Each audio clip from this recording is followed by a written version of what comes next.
Hi everyone, this is Joy for Honeybee Stamps. My card that I have made for you today is a pretty dramatic card using the Sealed with a Kiss stamp and coordinating die. So I'm going to start by having a piece of white cardstock in my MISTI, and I'm inking up the lips from the Sealed with a Kiss stamp set. And I'm going to use 3 different colors. I'm using Distress Oxide inks for this. Distress inks would work well also. So this first color was Spun Sugar. The next color I'm using is Worn Lipstick, and then the last color is Candied Apple. I think the MISTI is perfect for something like this because I do need to ink these up twice to get a good solid image. And so it's easy just to clean it off in between each time that I move the lips with the MISTI. I'm able to just stamp each stamp twice and everything is held in place. So again, this is the final color. This is Candied Apple, and I just think these 3 colors together are so fun and so pretty. And this is going to be on top of a black background, so it's very dramatic and very pretty. Now I'm using the coordinating dies. I'm just using some low-tack tape, some Scotch removable tape, adhering down that coordinating die, and I'm going to die cut out all of these lip images. This is a really easy way to make a bunch of cards just by stamping and die cutting really quick. It is a great way to make a ton of these cute Sealed with a Kiss cards. So now I'm adding some foam tape behind each one of the lips. I do want them to have some dimension. You also could adhere some directly to your background and then others with foam tape, but I opted for all of them to have foam tape. I have this little cluster at the bottom. I've got a couple at the top and then that one singular one. When you have an odd number of images, it is just much more pleasing to the eye, especially if it's random.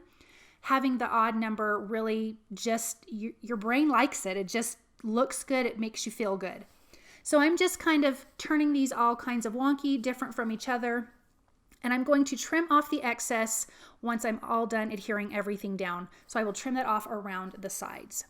Now in my MISTI, I have a piece of vellum, and I'm using the large stamp from the Smooch stamp set. Of course, it says Smooch.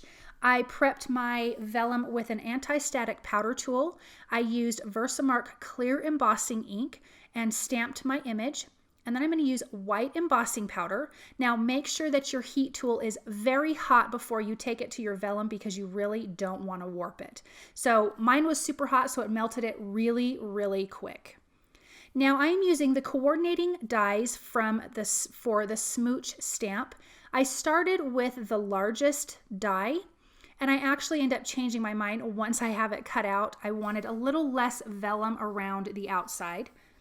So as you can see there, it is super, super cute. But again, I just wanted a little less vellum. So I'm going to come back in with the second largest die.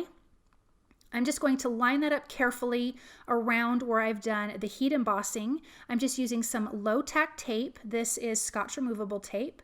And I'm going to run that through my die cut machine once I get everything lined up.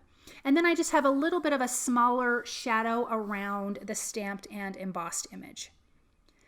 So now that that's done, I'm going to adhere this down. Now I want this to also have some dimension, so I'm using foam tape behind it, and I'm making sure that the foam tape is hidden behind the stamped image, definitely where it does not show through on the vellum. And I'm lining up these pieces of foam tape so it will only be sitting on the black cardstock in the background. Then the lips and the sentiment will have the same amount of dimension from top to bottom.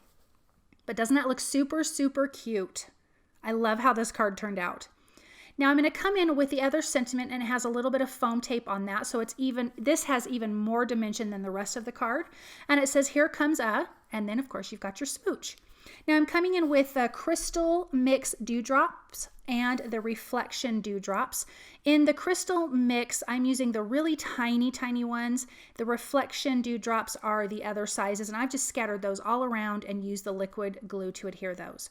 This is adhered to a white A2 size card base, so it gives it a nice little matte for contrast.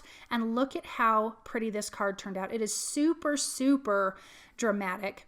It has a ton of dimension. It's a lot of fun. And like I said before, you could make a ton of these cards really quick. You don't even have to do any white heat embossing. Just stamp the sentiment and you're good to go.